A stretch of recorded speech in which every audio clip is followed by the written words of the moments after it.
Hi, everyone. Welcome to Ruth's Reels and Archie's Archives, the final program of GPJFF's 41st season. My name is Olivia Ansis, and I'm the Executive Artistic Director of the Gershman Philadelphia Jewish Film Festival. I would like to thank Ruth, our Artistic Chair Emeritus, for both sponsoring and conceptualizing this wonderful program for all of you to enjoy. For those of you who are new to the festival, you may have not had a chance to get to know Ruth. That's why I thought I'd take a moment to describe this revered legend of what you might call Philadelphia's first real film scene. In the mid-70s, along with Stuart Samuels, who you'll soon meet, Ruth launched Philadelphia's first film club at the Walnut Street Theater. Then in 1980, with her late husband, Archie, Ruth founded the city's first independent film festival. That's right, Philadelphia Jewish Film Festival, the signature program of the Gershman Y. In addition to being instrumental in nurturing a vibrant film scene in Philly, Ruth was also an incredible educator who taught Temple, Penn, and University of the Arts students how to see and appreciate film as a major art form. You know, throughout my 13-year tenure at the festival, I have run into dozens of Ruth's former students, all of whom recognize her as a major inspiration and mentor. Though Ruth retired from the screening committee some years back, she's continued to support the festival as a member of the board of directors and by attending programs and events. What I love about Ruth's Reels and Archie's Archives is that it provides a home for Ruth's incredible creativity and eclectic sensibility. The pairing of Threepenny Opera and September Songs, the music of Kurt Weill, is a testament to her vision as a film curator and a cinephile. Today, I have the pleasure of introducing two very special guests and cinephiles. Our moderator, Stuart Samuels, who I mentioned, began the film program at Walnut Street Theater with Ruth in 1975, is an acclaimed academic, film and television producer, writer, and award-winning documentary filmmaker. At the University of Pennsylvania, where Stuart taught from 1968 to 1981, he pioneered the teaching of cultural history using feature films from around the world. His course, Film as Social and Intellectual History, was the first course in a history department in the US to use feature films as the primary content for understanding the relationship of pop culture to intellectual history. From 1976 to 1981, Stuart created and taught the first educational course at the Cannes Film Festival. The course used the festival as a classroom with seminars, film showings, and related activities specially designed with the Cannes Festival for Penn students. Years later, Stuart's first documentary, Visions of Light, The Art of Cinematography, which he produced and co-directed, was selected as Best Documentary of 1993 by the New York, Boston, and National Film Critics. A survey of 40 major film critics named it the most critically acclaimed film of 1993. It was selected for Cannes, Edinburgh, London, Telluride, Toronto, New York, Tokyo, and Sundance Film Festivals. His 1998 film, Hollywoodism, Jews, Movies, and the American Dream, won him a Best Director honor at Hot Docs and was named Best Documentary at the Jerusalem Film Festival. Other highlights of his career include 2005's Midnight Movies, From the Margin to the Mainstream, 2013's Rasta, A Soul's Journey, and 2016's The Beatles, 8 Days a Week, The Touring Years. And now on to Larry Weinstein. The director of September Songs, the music of Kurt Weill, Larry Weinstein is one of Canada's most prolific and accomplished documentary filmmakers. His films have earned retrospectives around the world and have been broadcast in more than 40 countries. The majority of his 30 award-winning films center on music and the creative process, while his other subjects range from the horrors of war to the pleasures of football. His movies consistently push the boundaries of conventional documentary storytelling by employing tools from fiction films, dramatic reconstructions, historical cinematic stylings, and impressionistic visuals. In 2007, Larry received the Cannes MIP-Doc International Trailblazer Award with the citation, Weinstein is a deserving awardee for his creativity, originality, and risk-taking, and for pushing the genre of documentary forward. All right, I think we're all set. Enjoy this delightful conversation with Stuart Samuels and Larry Weinstein. Welcome to Ruth's Reels and Archie's Archive and the Jewish Film Festival. And we're very honored tonight to really, celebrate Ruth and Archie by having Larry Weinstein here to talk about his film September Song, which goes in our double bill with Pap's Threepenny Opera. So welcome, Larry, to our discussion about your film September Song. First of all, I want to ask, most of your work, and your work is incredible, very extensive. It's almost like like writing essays, you're making films, because you have so many, but they all kind of really, in many cases, deal with the interface between music and film, or audio and video, or sound and image.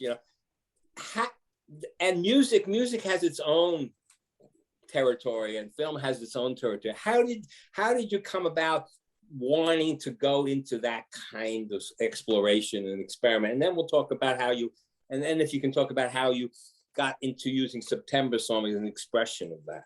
Yeah, I mean, I was always really interested in music. I'm not a musician, but I love music. My father used to be a supernumerary at the Met Opera when he was a young man. He's always said that they paid him extra if he promised never to sing when they heard his voice. But every morning when I was a kid, he would play this music, and it would, like, I'd wake up to this music, and I fell in love with it at a very young age. I also started becoming fascinated by film. One important event in my life was when I was 14 years old, and being a Torontonian, I went down to the newly opened Ontario Place and saw the first IMAX film, North of Superior, by Graham Ferguson, the man who invented IMAX, who just passed away a few months ago. Mm-hmm. Somehow, watching that film, and in the meantime, the Toronto Symphony was playing The Firebird of Stravinsky, who had just died a few weeks earlier. And so all of this was just spinning my head, and I always somehow combine music, film, and when eventually, after I got a film degree at York University in Toronto, and I started working with my partners, Barbara and Neve, at our company, which was called Rhombus Media. And it was just a really great opportunity. I was offered to make my first film, to direct my first film. It was a film that was about a community orchestra. And I loved it. I loved directing it. I loved the whimsy of the film, that film in particular. It got nominated for an Oscar. I always tell students, if you want to get a good jump start, make sure your film is nominated for an Oscar, because it's and then this niche of making films about music was something I loved so much.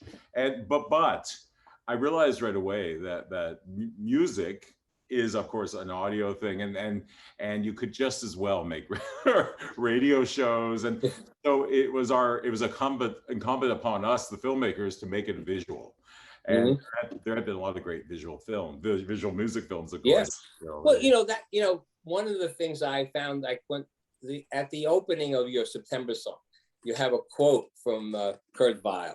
Yeah, that really struck me, and he ultimately says, and it's sort of odd for somebody who's a Marxist and Freudian as well, to say that there's two kinds of art. There's only good art or bad art. Yeah, and usually when we listen to music, like you're talking about when you first hear it, when you listen to Bach, you don't think, oh, he did that in this date, or you don't listen to Beethoven and say, oh, he did that after. You just listen. Yes. And it comes directly to you. And yes. Film is a mediated medium. It translates something. And so when you approach something like here you have the interest in, you want to demonstrate or explain or expose or open people's minds to the music of Kurt Weill. Yeah. What goes through your mind in terms of that process of trying to do that? And how do you try to go about what direction to? Well, yeah, you know, it's interesting because I always felt that every film was different, and you'd have to even though I was in that genre making documentaries mostly about music, it depended on the character that you were portraying. So when I made a film on Maurice Ravel or Manuel de Falla, I made it more biographical, and I would close the music was always a starting point, so I would listen to a piece by Falla, and I'd imagine the Spanish countryside or whatever it was I imagined he was thinking of, and then I would set it to pictures, and things got a little more, I guess, abstract or sophisticated with time, the Kurt Weill was interesting because it was inspired by a record of Kurt Weill adaptations. It wasn't inspired, in this case, by the biography of Kurt Weill. And so I wanted, and it was the time of MTV and of music videos. And so I wanted to do that, sort of be inspired by songs with a very visual approach, but I wanted it to be an arc. I wanted the whole 90-minute. I didn't want it to be video after video after video. Yeah, yeah. And so yeah, I just picture, you know, I had seen the Pabst film, the 31 Threepenny Opera, and I loved with the writer that I worked with, David Morton. We just love that kind of grainy, dark, black and white look of it was of England, and yet somehow in my head it was very much Berlin. Berlin, and of course it was written in Berlin and performed in Berlin in 1928. I actually need to tell you, when we filmed this film, it was in this huge warehouse that could have been Berlin in Toronto that doesn't exist anymore. This warehouse they tore down for townhouses. It was a stunning space, but we needed to open the film in exteriors, and there are these docklands in Toronto that kind of look like old London or old Berlin. It so happened that we filmed this film in the coldest weather I've experienced in my life. It was delving down to minus 40 degrees, which in Celsius and Fahrenheit is basically the same. But one night, the night we were going to go down to this place that we had scouted, rotten, rusted boats were in canals and things in Toronto. It dipped down to minus 50, and it was really windy, and our crew was German. It was a co-production of ZDF in Germany, and the bosses at ZDF got wind, literally, of what we were doing, and they said, "We can't do this. We can't actually have our crew die for this opening shot." So we ended up shooting the opening of the film, where you see, you know, all those things outside, and you see smoke rising from these piles, and there's a rat running down the lane. That was shot in Berlin, like a couple of months after we shot the rest of the film, when it warmed up. But it reflected Philadelphia in that context as well, right? Philadelphia stood in for Berlin. Basically. Well, you know, the basis of this film is entirely Philadelphian, because it was the CD that inspired this film was by Hal Wilner. It was Hal Wilner's CD called Lost in the Stars from 1985, and I heard the CD and I thought, yes, I want to make a film out of this. Can I tell you? Right. Well, go ahead. So then I approached Hal Wilner, and he said, "Sorry, Larry, we had never met before," and he said, "I already have plans for this. Because of his various connections, because he had made a record of Nino Rota, who was Fellini's composer, and Coppola and The Godfather. But Nino Rota, so Fellini was going to direct one of the videos based on that 1985 CD." Of Weill's music. And then he had a connection to Orson Welles, and Orson Welles said he wanted to do one. And then Coppola wanted to do one because of his connection to Tom Waits with the Dracula. Tom Waits was in that CD, and then or album, and then he also Robert Altman. So I had only made 2 films at that point, and I kind of bowed out, and I thought, okay, well, if you're going to be rejected, you might as well be rejected because he's working with those people. But then it never happened. I guess he didn't get money. Some of those directors died. I mean, Yeah. both died immediately, then Fellini, and so I went back to him around 92 or 93, and I said, I still want to make a film based on that 1985 record. And Hal said, okay, let's think about this. Let's do it. And should we use some of the old tracks, or should we get them to re-record new tracks? Because people who had recorded before, their styles had changed. Yeah. People who hadn't recorded. So anyway, the music was conceived with the image. It was Brechtian Weill. I wanted one big warehouse. I wanted the location to be a character as much as the musicians. And that was the basis of the visual and the sound of that music. But one of the things interesting. Sorry, it's a film of that film. But what's interesting about that journey, that process, is that Weill himself, was when Brecht I think started to work with him.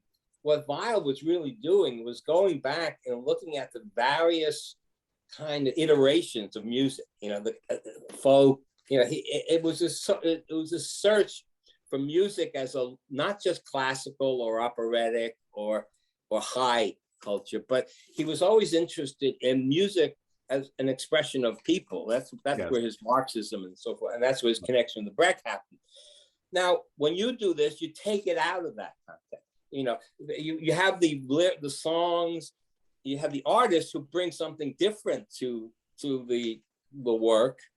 How do you, as a director, sort of make those choices or design the performance, really, which is what your film is about, to express some deeper meaning you're trying to get across?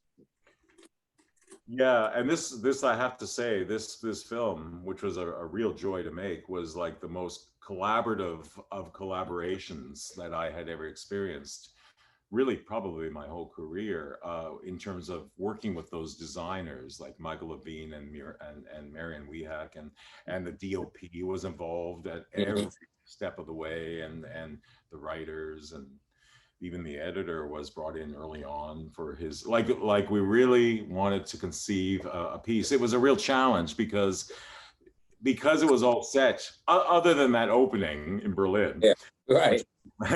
And then I tried to make it invisible when it went from the Berlin exteriors to the interior, where somebody's singing Mac the Knife in English, Nick Cave. After you've heard it in German, sung by none other than Bertolt Brecht, which is interesting. He was a good singer. Nobody thinks it's a difference. That's a difference. Yeah. But the fact that we set it all in one location, all the songs were in one location.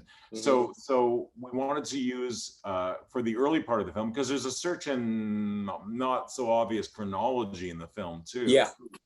So we wanted to go from the Brechtian Weill to kind of the non-Brechtian German Weill, to the French Weill, to the American Weill, which at that point Brecht was certainly out of the picture. Yeah. And we wanted to just take advantage of that warehouse and give each piece as distinct a look as we could, but always acknowledging the location. So when you see Teresa Stratas singing Surabaya Johnny in a huge cafe, there's like smoke coming out of this room, and you see the pillars from this warehouse, right?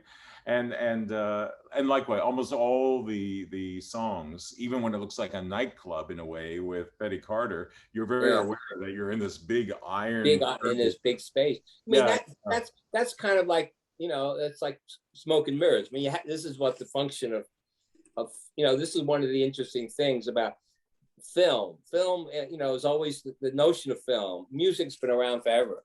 Film is only a 20th century phenomenon, and that medium is a very different medium than anything else.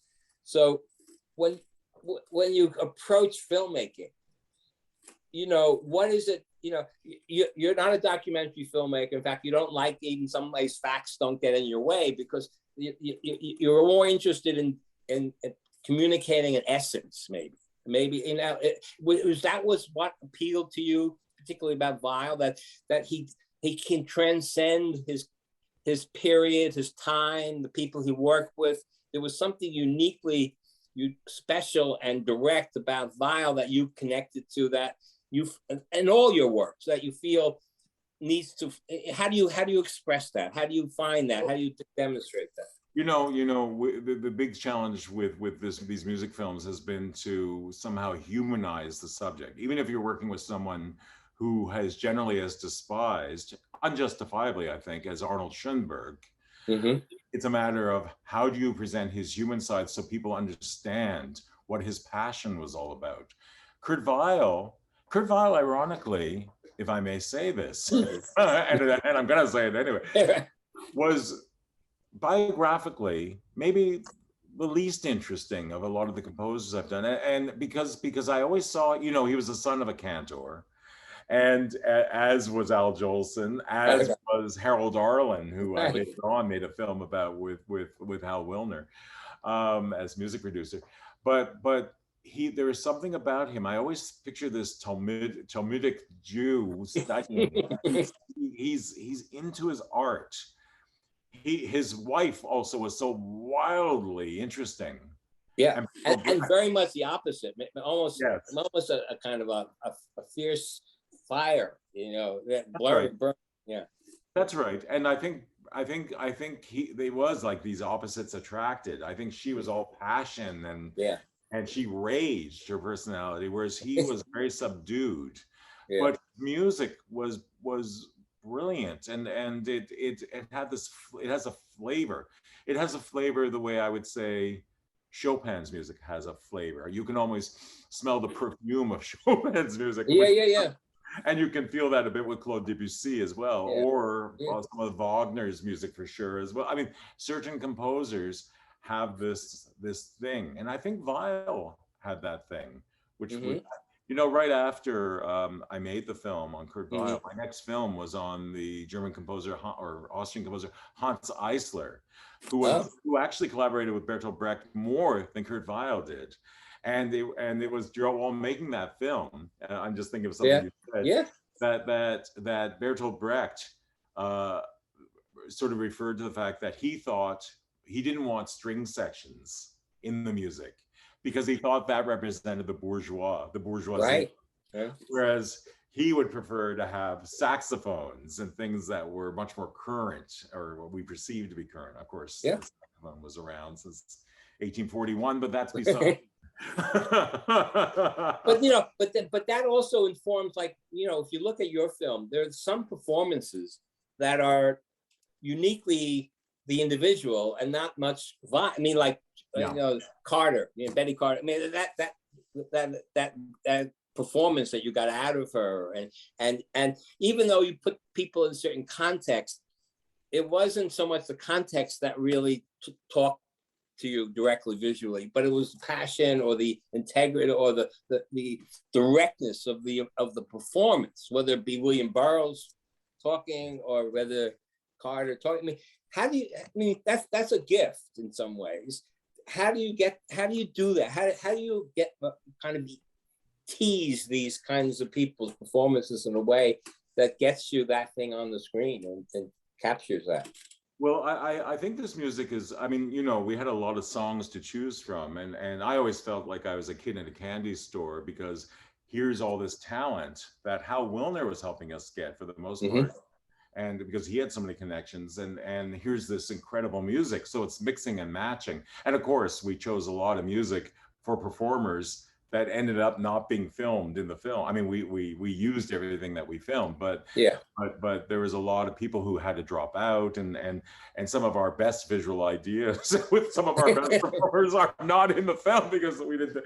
But it's a matter of just kind of really savoring it. Remember, most of this music was created for the film. So I would have a discussion with Lou Reed, for instance, about and he had recorded the 1985 record, and he said, why don't we just use our earlier track? And I said, because I know your music and I know you as an artist have evolved since the mid 80s. And he had already done, you know, his New York album, Magic and Loss, Umbrella. It's a different sound from how he sounded in the mid 80s when he was doing original rapper, for instance. And, I love you, Suzanne. I know. So he would evolve his idea based on what we were saying, and it was the kind of this. Well, maybe Lou Reed's a bad example because we really needed to conform to what he wanted to do. Yeah, right. Yeah, you had more direction over some of the others. Yeah. So Betty Carter, is a good example. We wanted it to seem like she was in some jazz club singing this song, which was originally done in this kind of opera called Street Scene. That's probably the closest thing that Weill did to an opera, I think. And it's the guy who sings it in the opera is doing these kind of black music inflections, but he's not. And I thought, why not just give it to the voice and the person that I imagine Kurt Weill would have loved to give it to? and then, but that's a very simple piece. A lot of the a lot of the visual approaches are very austere. They're very minimal. In terms of what's happening. Some of them are much more complex. Sometimes there's very heavy history with a song like Canon Song, which is about man's humanity to man. We did it as a comedy. And that happens a number of times. And then there's always the considerations of what songs are you doing?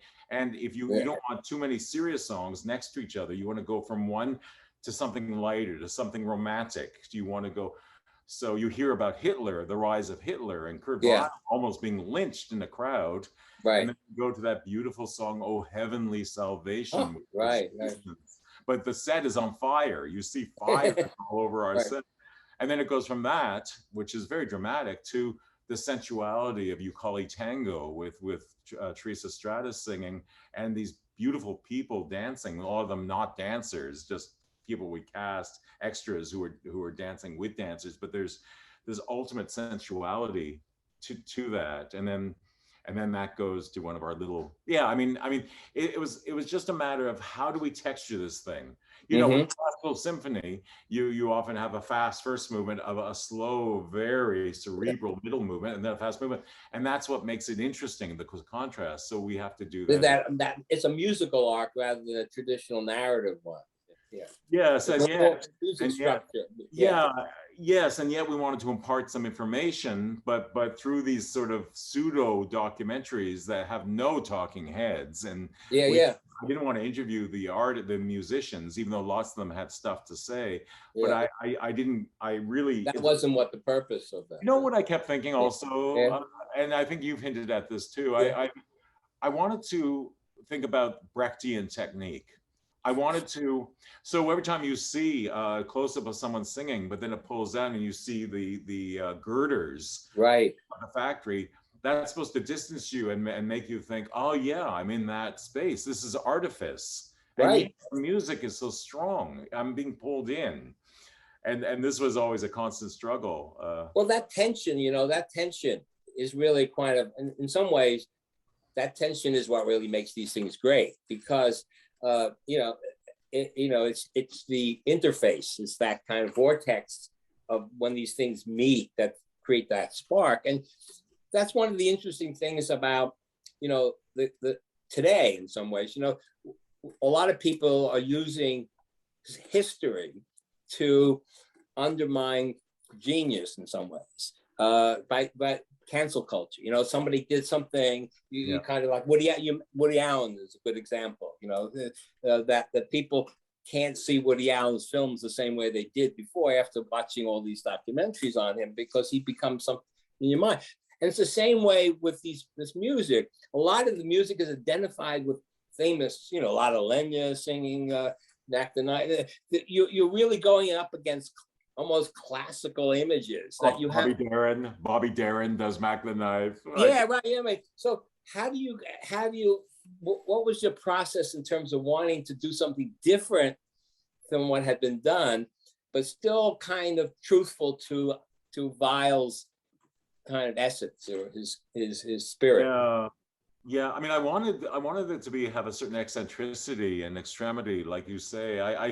I resisted artists who sing in a somewhat more conventional way, the way you would expect it. I didn't want people to sing the way you expected them to sing, and even Speak Low, which is the last song Right. of the film, is sung by this gentle German male voice. You don't see the singer, and people don't realize that that's actually the voice of Kurt Weill, who wasn't a singer, but he had to record Speak Low because the producers of the show he was doing said, we need a soft, sweet song because we don't have that in this play.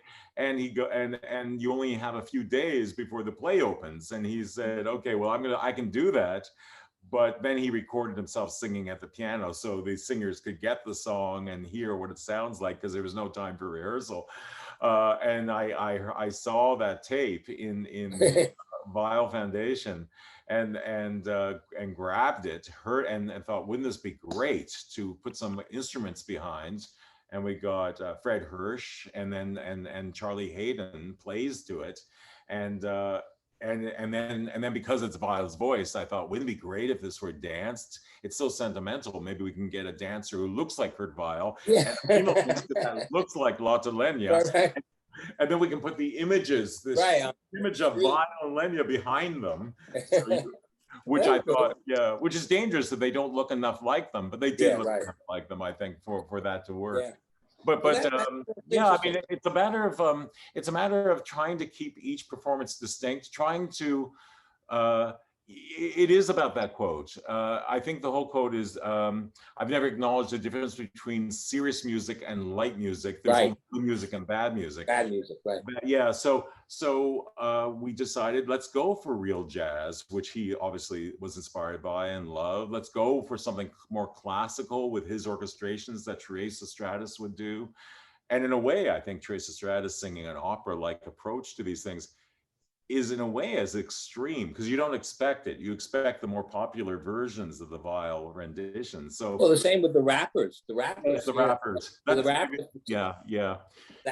there's sampling of the ancient song, like ancient recordings of Mandalay song in that. Yeah, no, but I think that's one of the interesting things you mentioned before about the and this is really about, I think, one of the great sort of underlying currents of modernism, and in the idea that you take something from one medium or context and you clash it with another. So I mean, Warhol took a Brillo box and take it out of the garbage and put it in a gallery. It transforms it, right? In the same way, you're talking about you putting a context that is not necessarily a mirror of something, but a kind of catalyst for thinking differently about something. I mean, it's sort of like, it's what Eisenstein did when he was talking about montage. How do you put these two images and you get the third? It's still not much from that. We haven't really much developed from that motion idea. Yes. As you as a filmmaker, how would you have made this film differently today? I'm not sure. I remember so much of what I was reacting against at the time, because I did want it to have a cohesive feel. I look at it, I quite like it. I quite like this film, I have to say. That's great. Why not? Yeah.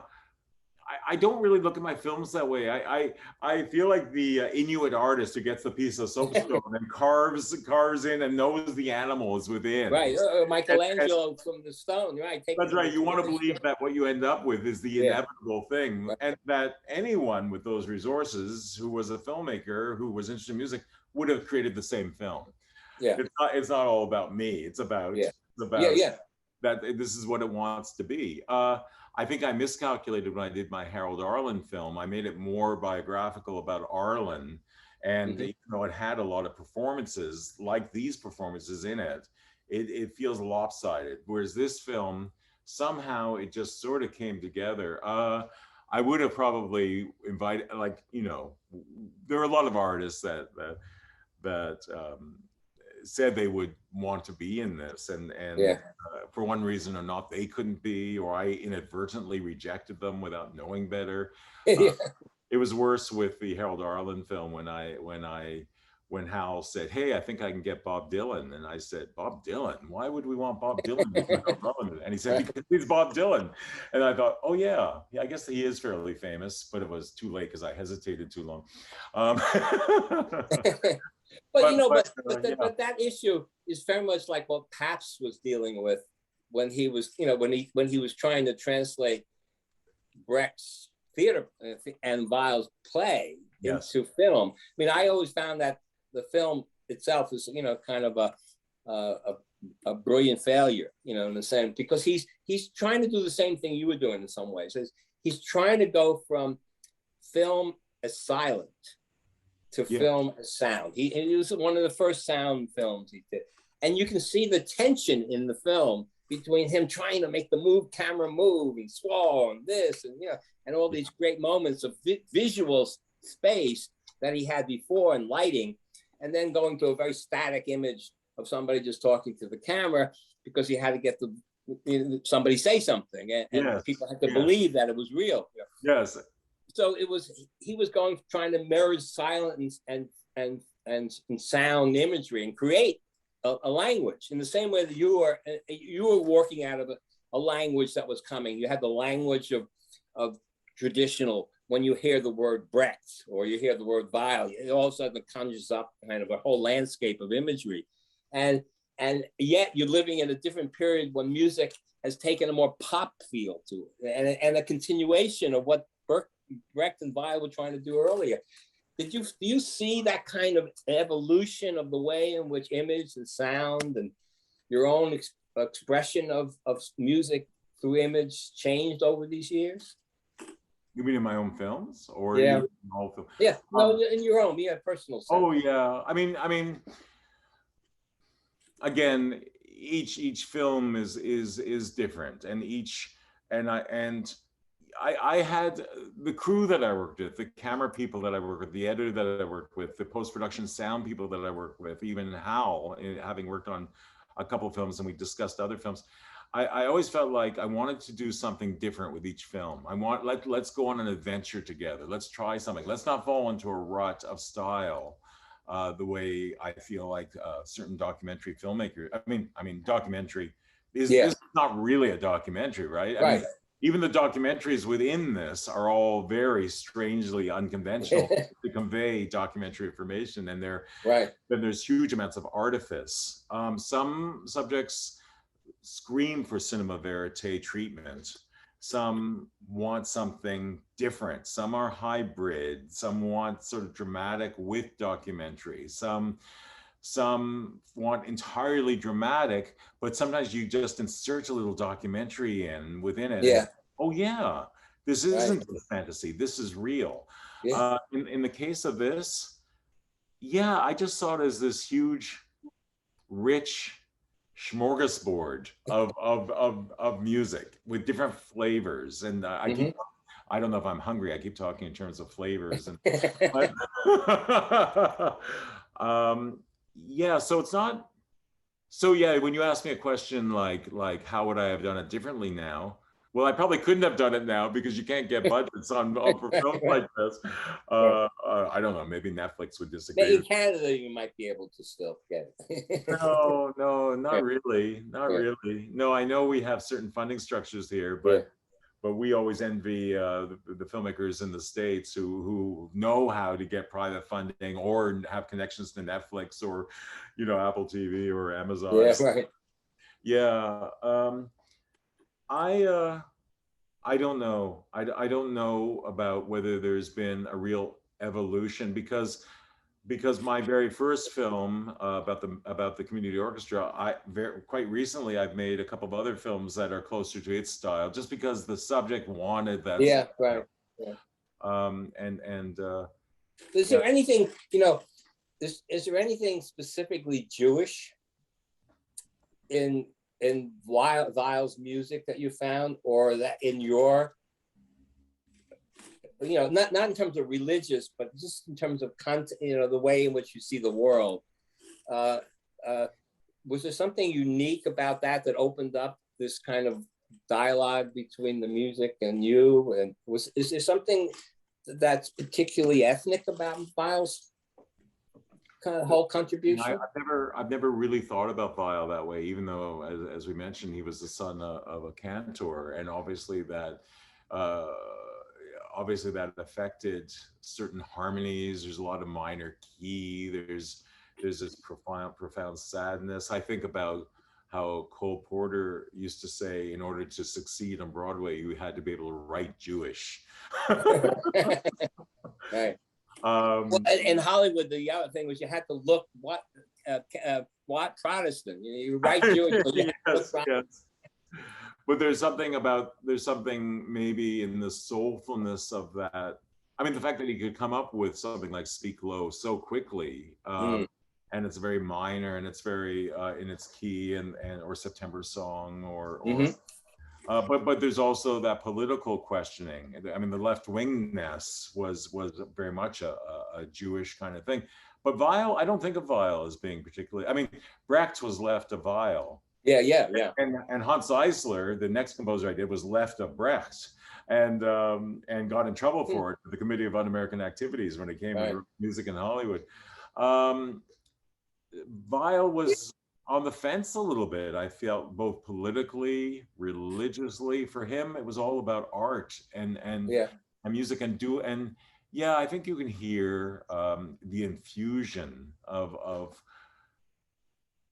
Surabaya Johnny. I mean, there's a lot of these songs have this kind of lament, this beautiful lament, and Weill did wrote some Jewish music. I just it's been a long time since I did this film. Yeah, right. No, I but done my research. I just thought that was was a really interesting kind of parallels that But one of the things that you raised, which is a really kind of I think a dilemma for filmmakers, for anybody. When you think of music, it's very hard to think of music outside of the performance of that music. That is that music. There's no there are very few unknown symphonies, or there might be versions of somebody, but every musician who did anything, whether the pop musician or even the classical musicians, had their works heard. Actually, were part of a growing active culture. I mean, they weren't like unknowns. They weren't discovered later on. They had because they had needed a structure in order to go from the inside of the head to a performance.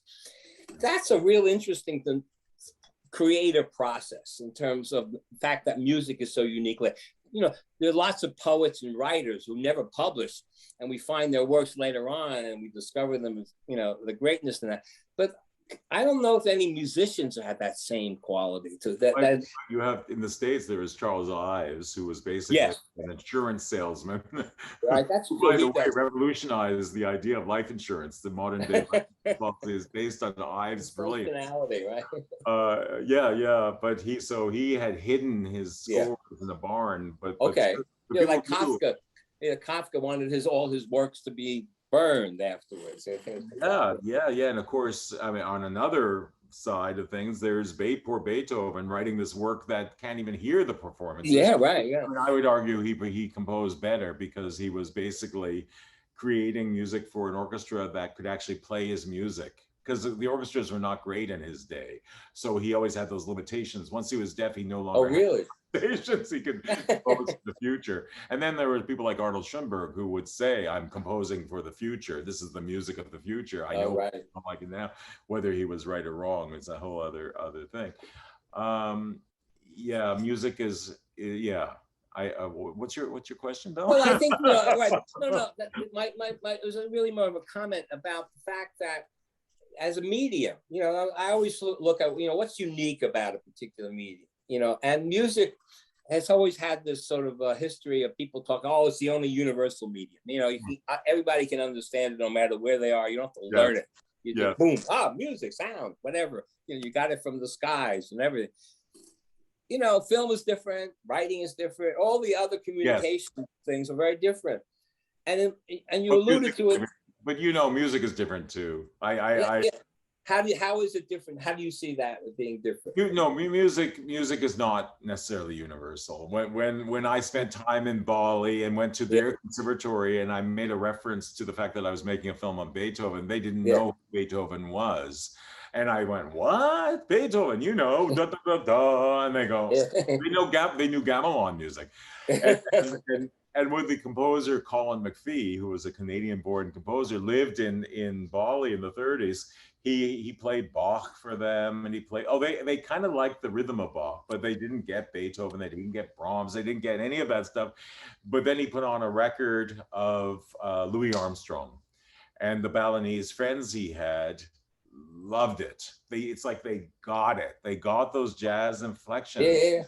It felt for them, that was the international expression, not the Western art music that we might think is the epitome of our classical art. Right. Yeah, well, that's where, you know, I mean, classical music was the only global music at one point, you know, really, and think about it, because, you know, people would play, where jazz and everything was based on local historical context and so forth. Yeah. You know, I'm not a musician. You are. That's why. No, I'm not. I'm not a musician. But your study of it is different than mine, or your exposure to it was.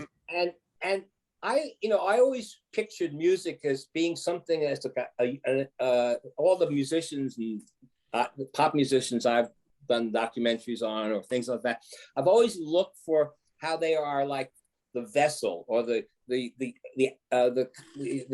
persona from which almost like a spiritual information. You know, they're tuning into things that are higher than what we understand in our material world, and that they're like these kind of embodiments of. They almost let themselves be a vehicle for some other kind of higher expression. Do you think that is?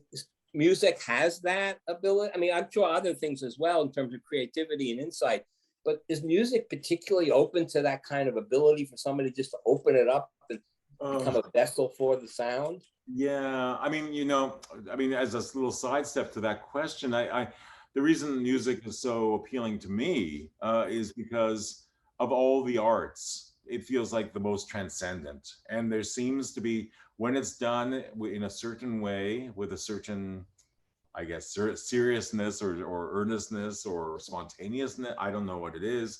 Yeah.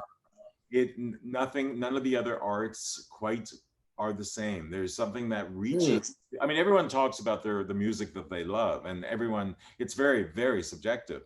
Yeah. But for someone who likes classical music, when you hear certain Mozart pieces, it's like, could there be anything better? Or right. The Bach, or I stayed away from Beethoven for years because he was just a big name. He was like a monolith. And then I made a film about him, and suddenly he was a very pained, suffering human being. And I felt for him, and I listened to that great music. But yeah, what is that? What is it about? What is that their expression? Where does that come from? Yeah.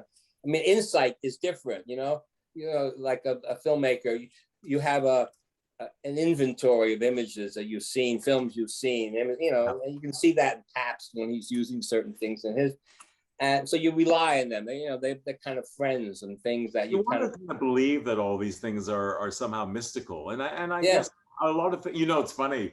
Of all the films I've made, I kept wanting there to be, I kept referring to the epiphanies I was waiting for this film, because like when that idea, when certain ideas of the approach for documentary sections happened, it was like I needed to. I got very excited when I imagined the camera just going through and seeing all these photographs with scratchy recordings and people talking about either Kurt Weill being this great musician or this decadent, evil musician that the Nazis should take care of, and then it ends up on La Lenya singing. And from that, that's a constructed conceit that you mean, when you say, okay, I would imagine in this film, I've got to, I got to go through the traditional thing. I got to give some information about this guy's life and so landmarks and so forth.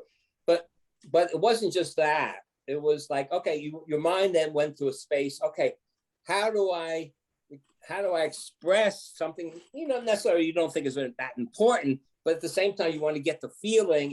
It's almost obligatory. Almost you have to have that. It's like an abstract painting. You have to have some reality in it for people to sort of connect to it. Well, some of it was just logistically, like when we realized that the building itself that we had, for example, when we built up the scaffolding to make the set for Betty Carter's song, because she was up rather high because we wanted these big windows to be behind her. When we saw the scaffolding, we thought, oh, wouldn't it be great to hang photos on that scaffolding and then have dripping water just to make the whole thing feel really uncomfortable and cold, or the fact that the building did have, it was a functional General Electric factory in 1900, and eventually in the war they built tanks there, just like the Nazi factories, and this huge moving girder. And we thought, hey, why don't we use that at the beginning of the film and bring Kurt Weill's portrait, this massive portrait, right up and fill the screen with it, or actually get the camera up onto that, and then there's a section where you see all these moving gear going across the space. That was very dangerous. We almost died doing that. But the vision, a lot of times when you start out, you don't think of things whether they can happen or what the problems are. You have the vision of it. In many cases, it's your ignorance of something that allows you to do it, because when somebody says you can't do that, and then why not? There's always that element of trying to push it to another level. I think which makes, like, I think a film like yours reviewable, or you can look at it in today and get something out of it, which you might not get out of a traditional Weill documentary who went through and, you can get that on Wikipedia. But there's something about the enduring element of going beyond the surface, which is really what, going beyond the style in some ways. So again, it's like listening to this music that has already a kind of transcendent quality, even though some of them are overtly political.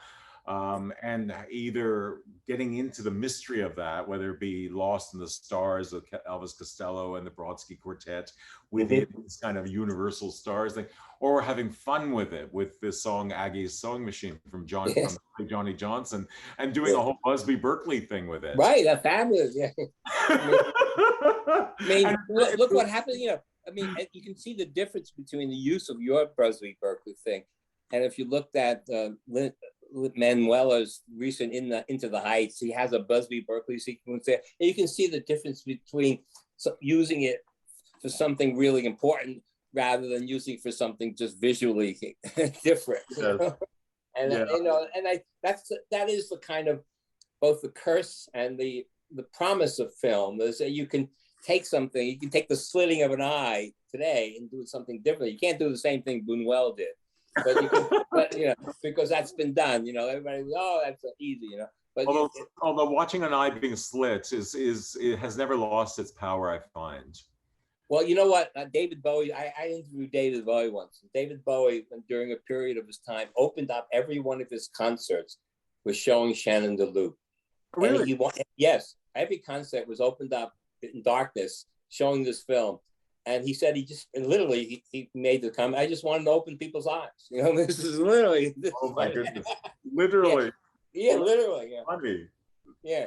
That's great. But you've opened, it's been a great conversation, Larry, and it really opened up a lot of ways. I hope people can watch your film and experience this unique thing that Ruth and Archie have put together over these years and have made Philadelphia such a strong film school, a place and physical. And well, I'm thrilled that they remembered this film, and put it on their list as something that was worthy of showing again. I'm very moved by that, and I'm very moved by the fact that it's in the city that Hal Wilner came from, who was Yeah. very, He died. He died on last year. It was just April really sad. 2020. Yeah. Yeah. First, one of the first people I knew who died of COVID symptoms. And yeah, we were about to do another collaboration. We were planning to do a September Songs style film about Lou Reed's music. Lou is his best friend. Yeah. But anyway, that's to the future. yeah, yes, that's right. That's right. Great talking, Larry. It was really super.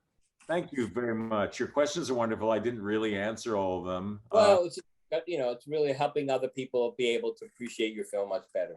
Yeah. Well, thank you.